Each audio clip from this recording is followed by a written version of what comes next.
बिस्मिल्लाहिर्रहमानिर्रहीम। अस्सलाम वालेकुम क्लास। आई होप आप सब खैरियत से हैं, ठीक ठाक हैं जी। कल हमने अपना थर्ड तक जो है ना इवेलुएशन की टाइप पढ़ी थी, प्रोसेस पढ़ा था।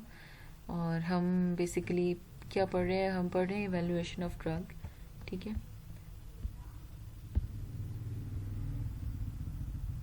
Chapter number 4, evaluation of crude drugs.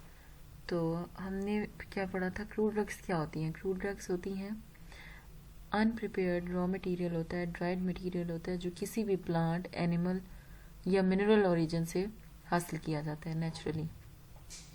और उसके अंदर कोई भी एक्टिव इंग्रेडिएंट होता है, कॉन्स्टिट्यूएंट होता है, फिर उसको प्रोसेसिंग के बाद आप एक मेडिसिन में तब्दील करते हैं। अब बेसिकली हम इसकी इवेल्युएशन क्यों करते हैं। कोई भी क्रूड ड्रग मिल गई हमें किसी भी पार्ट से, अब हम ऐसा तो नहीं करेंगे कि उसको उठा के ऐसे दे देंगे किसी मरीज को कि खा लो इसको।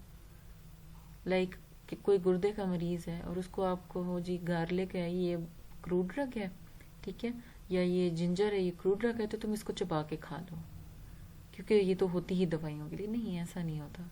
हमने इसको क्लासिफाई इसीलिए किया था सेकेंड चैप्टर में अपने, हमने ताकि हमें इस चीज़ की अवेयरनेस हो कौन सी बीमारी से कौन सी बीमारी किस ड्रग से ठीक हो सकती है।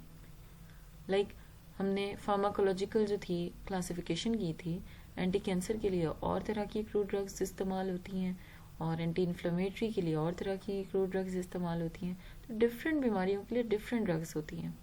अब हमें कैसे पता लगेगा ये जी क्रूड ड्रग मेरे सामने एक पड़ी है और ये किस बीमारी के लिए, हमें क्या पता इसमें क्या है। तो उस चीज़ को टेस्टिफाई करने के लिए वी यूज दीज इवेलुएटरी मेथड्स। ठीक, इवेलुएशन का मतलब परखना होता है किसी भी चीज़ को, उसकी प्योरिटी को देखना, उसकी शनाख्त करना और उसकी क्वालिटी को देखना। Evaluation of a drug. अब हर ड्रग पे हर तरह की इवेलुएशन नहीं होती, हर ड्रग के लिए मुख्तलिफ किस्म की इवेलुएशन होती है। ठीक है, अब टाइप्स ऑफ इवेलुएशन फिर हमने पढ़ी, 5 टाइप्स होती हैं। Number 1 is organoleptic. ऑर्गेनोलेप्टिक में क्या होता है, ऑर्गेनोलेप्टिक में मॉर्फोलॉजिकल कैरेक्टर्स देखते हैं हम। हमने ये भी पढ़ा था ना कि उसमें डिफरेंट सेंस ऑर्गन से हम सेंस करते हैं हर ड्रग को। लाइक आप उसके आउटर और इनर जो है हर तरह के करेक्टरिस्टिक्स को जज करते हो, डिटरमिन करते हो। लाइक आउटर में शेप आ जाएगा, साइज आ जाएगा, शेप के अकॉर्डिंग फिर हमने पढ़ा स्फेरिकल होती हैं, सिलेंड्रिकल होती हैं, ओवोइड होती हैं। उनमें एग्जांपल्स हमने सारसापेरिला पढ़ा था, नक्स फॉर्मिका और जलब। ठीक है, फिर हमने इंटरनल ऑर्गन्स हो गई, उसके अंदर टेक्सचर हम देख लेते हैं, फ्रैक्चर देख लेते हैं। ठीक, इस तरह की चीज़ें पढ़ी थी, एक्सटर्नल मार्किंग्स को पढ़ा था। These all are included in organoleptic evaluation, right. Then was chemical evaluation. Chemical evaluation किसी भी कंपाउंड के, किसी भी ड्रग के अंदर जो एक्टिव इन कॉन्स्टिट्यूएंट होता है उसको डिटरमिन करने के लिए हेल्पफुल होता है। Now what is active constituent? What is active constituent? Active constituent is basically an ingredient जो मेन इंग्रेडिएंट होगा जिसने एक ख़ास किस्म का फंक्शन परफॉर्म करना होता है। उसके साथ मिला के फिर आप प्रिजर्वेटिव्स डालते हैं, ल्यूब्रिकेंट्स डालते हैं और इमल्सिफाइंग एजेंट्स डालते हैं। वो और तरह की फार्मास्यूटिक्स में आप लोग पढ़ेंगे। वो चीज़ें क्यों डालते हैं, वो इसलिए डालते हैं कुछ दवाई को अपीलिंग बनाने के लिए ताकि मरीज़ खा सकें इसको, कुछ इसलिए कि उसका टेस्ट जो है वो मास्क करने के लिए, उसका टेस्ट जो है वो बिटर ना हो। कुछ चीज़ें इसलिए भी डालते हैं, कलर्स डालते हैं उसमें उसको बच्चे ताकि अपीलिंग उनको नज़र आए, अट्रैक्टिव नज़र आए और वो दवाई ले सकें। तो इस तरह की चीज़ें जो हैं वो उसमें ऐड की जाती हैं। लेकिन जो एक्टिव इंग्रेडिएंट होता है वो एक या दो होते हैं, मिक्सचर होता है किसी भी दवाई में, वो एक ही होगा, उससे ज़्यादा नहीं होंगे जो इधर उधर की चीज़ें मिक्सचर बना के एक दवाई बनाई जाती है। वो उसके थोड़ी, अगर एक्टिव इंग्रेडिएंट बहुत ज़्यादा कोई शार्प इफेक्ट्स हैं, उसके हार्मफुल इफेक्ट्स कॉज कर सकते हैं, तो उन इफेक्ट्स को कम करने के लिए फिर कोई और केमिकल उस दवाई में डाला जाता है। बाकी एक्टिव इंग्रेडिएंट किसी खास बीमारी के लिए एक ही होता है हर दवाई में। उस चीज़ को जज करने के लिए, उस चीज़ की प्योरिटी को जज करने के लिए we do chemical evaluation. Then we studied physical evaluation. ठीक है, ये सारी चीज़ें थी केमिकल इवेलुएशन में। हम उनमें केमिकल टेस्ट फॉर अल्कलॉइड्स करते हैं, carbohydrates, proteins, amino acids, volatile oils, fixed oils, इन सारी चीज़ों के लिए हम केमिकल टेस्ट या करते हैं। ये आपने नेम जो है वो याद रखने हैं जिन जिन पे केमिकल टेस्ट परफॉर्म किए जाते हैं। फिर इनमें हम डिफरेंट इवेलुएशन मेथड्स देखते हैं। What is acid value, what is saponification value, acetyl value, ester value, iodine number, ash value, titrimetric value. ये बेसिकली आप किसी भी चीज़ में एसिड वैल्यू क्या देखोगे कि एसिड कितने प्रोड्यूस हो रहे हैं, free acid group, acidic groups कितने हैं किसी भी कंपाउंड में। फिर एसिटाइल वैल्यू में आप कितने भी OH ग्रुप फ्री कितने प्रेजेंट हैं। एस्टर वैल्यू में एस्टर के बॉन्ड्स कितने बन रहे हैं।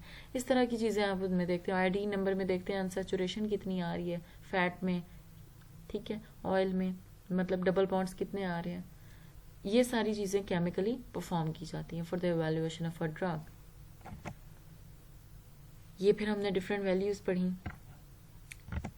उसके बाद हमने फिजिकल इवैल्यूएशन पढ़ी थी। फिजिकल इवैल्यूएशन में डिफरेंट कांस्टेंट्स, आप फिजिकल कांस्टेंट्स यूज करते हो, like what is elasticity in fibres, viscosity of drugs जिनमें गम्स प्रेजेंट होती है उनमें गाढ़ापन कितना है, उनकी विस्कोसिटी को देखते हो। देन वी जज the swelling factor of mucilage containing material. Mucilages जो होती हैं जो गम रेजिन्स टाइप की होती हैं उनमें आप वो कितनी जल्दी फूलती हैं, ठीक है, उनका फैक्टर आप जज करते हो कि उनमें प्योरिटी है भी कि नहीं, खास किस्म के म्यूसिलेज हैं भी या नहीं। Froth number of saponin drugs देखते हैं। फिर congealing point of volatile oils and fixed oils. Congealing point क्या होता है, वोलेटाइल ऑयल्स और फिक्स्ड ऑयल्स जो हैं वो किस पॉइंट पे आके सेमी सॉलिड फॉर्म में बन रहे हैं, ऑन कूलिंग, ठीक है। Then we study about melting and boiling points. ये भी फिजिकल करेक्टर्स में आते हैं ना, कोई भी चीज़ बॉयल हो रही है तो हमें नज़र आ रही है। बॉइलिंग पॉइंट्स कितने टेम्परेचर पे बॉयल हो रही है, ठीक, मेल्ट कितने टेम्परेचर पे हो रही है। फिर water contents loss on drying at 110 degree centigrade, उस पे इस टेम्परेचर पे वाटर कंटेंट कितना रह गया किस चीज़ में बाकी। तो ये सारी चीज़ें हम फिजिकली देखते हैं, ठीक है। फिर है फिजिकल कॉन्स्टेंट्स जो है वो किन कॉन्स्टिट्यूएंट्स पे, एक्टिव कॉन्स्टिट्यूएंट्स पे होते हैं अप्लाई, वो अल्कलॉइड्स हैं, वोलेटाइल ऑयल्स हैं, etcetera etcetera. Next is physical constants जो हम इस्तेमाल करें वो कौन से हैं। सोल्युबिलिटी हमने पढ़ा, specific gravity, viscosity, melting point, boiling point, water constant, optical rotation and refractive index. ये सारी चीजें हम इसमें देखते हैं। Then we studied the techniques, वो स्पेक्ट्रोस्कोपिक एनालिसिस होता है, उनमें एग्जाम्पल कौन सी आती है, UV, IR। इसमें हम ये देखते हैं कौन सी एक्टिव, उससे लाइट पास कराई जाती है, कोई भी एक्टिव इंग्रेडिएंट ले लिया जाता है, क्रूड ड्रग ली जाती है, उसको प्रोसेसिंग कराई जाती है, ठीक है, सॉल्वेंट के साथ कोई मिक्स करके, और फिर उसको उस पर रेज फेंकी जाती हैं और वो स्पेक्ट्रम सा बनाता है, जिस स्पेक्ट्रम के साथ मैच हो जाएगा। वो एक लंबा प्रोसीजर है। मैस स्पेक्ट्रोमेट्री, कुछ लोगों ने शायद इस चीज़ से वाकिफ भी हों। इसमें डिटर्मिनेशन होती है मैस की, बेसिकली फिजिकल मैस, किसी भी बॉडी का वेट। Then is chromatography. इसमें क्या होता है, ये थिन लेयर है, इसमें मैंने बताया था आप लोगों को कि जो चीज़ें मिक्सड होंगी तो अडल्ट्रेंट्स अलग हो जाएंगे और जो प्योर फॉर्म में होंगे एक्टिव कॉन्स्टिट्यूएंट्स वो अलग हो जाएंगे। इस तरह से आपको नजर आ जाएंगे। तो ये डिफरेंट टेस्ट होते हैं, आप लोगों को लेबोरेटरी में जब प्रैक्टिकल करेंगे तब समझ आ जाएगी इन चीज़ों की। Today we are going to discuss the biological evaluation. What is biological evaluation? नाम से पता लग रहा है कोई लाइफ से रिलेटेड होगा, है ना। फिजिकल का हमें पता लग रहा था कि कोई फिजिकल वो होंगी, कांस्टेंट्स यूज हो रहे होंगे। केमिकल से, केमिकल इवैल्यूएशन से नाम बता रहा था कि केमिकली कुछ आप करेंगे। तो बायोलॉजिकल इवैल्यूएशन से नाम से पता लग रहा है कि कोई लाइफ से रिलेटेड चीज होगी। Let's discuss what is this thing. In this method tests are performed on intact animals, preparation, isolated living tissue और माइक्रो ऑर्गेनिजम्स। अब बेसिकली इसमें क्या होता है, कोई आप माइक्रो ऑर्गेनिज्म लैब में उठाते हो, उनका कल्चर प्रिपेयर करते हो, बैक्टीरिया हो सकता है, कोई भी लिविंग ऑर्गेनिज्म हो सकता है, उन पे टेस्ट परफॉर्म किया जाता है। Because living organism are used, so assays are called biological assay. इस तरह की प्रोसेस को बायोलॉजिकल असे बोलते हैं, ठीक है। बायोलॉजिकल असे measures the actual biological activity and pharmacological activity of a given drug sample. अब बायोलॉजिकल आप इंसान पे तो डायरेक्ट नहीं ना ड्रग इस्तेमाल कर सकते, तो पहले हम ऐसे कल्चर मीडियम बनाएंगे, फिर उन पे हम ड्रग जो है वो उनके टेस्ट करेंगे। जो इफेक्ट उन पे आ रहा होगा उनको नोट डाउन करते जाएंगे, उसके अकॉर्डिंग हम उसकी फार्माकोलॉजिकल एक्टिविटी देखेंगे ड्रग की, उसकी बायोलॉजिकल एक्टिविटी देखेंगे। ये इस तरह से जो है कल्चर बनाया जाता है, राइट। ये पेट्री डिश तैयार की जाती है, उसमें फिर ये बैक्टीरिया है, उसके ऊपर ड्रग सैंपल जो है वो रखा जाता है, ये आप इसको देख रहे हो, वो बैक्टीरियल कॉलोनीज पे क्या इफेक्ट कर रही है, ये सारा कुछ हम इसमें देखते हैं। बायो एसे क्या होता है? Bioassays are done by determining the amount of solution of unknown potency, ठीक है, which is required to produce a definite effect on experimental animal in standard conditions. Bioassays कैसे होते हैं? By determining the amount of solution of unknown potency, एक solution लेते हैं, हमें नहीं पता उसकी पोटेंसी क्या है, which is required to produce a definite effect on experimental animal in standard conditions.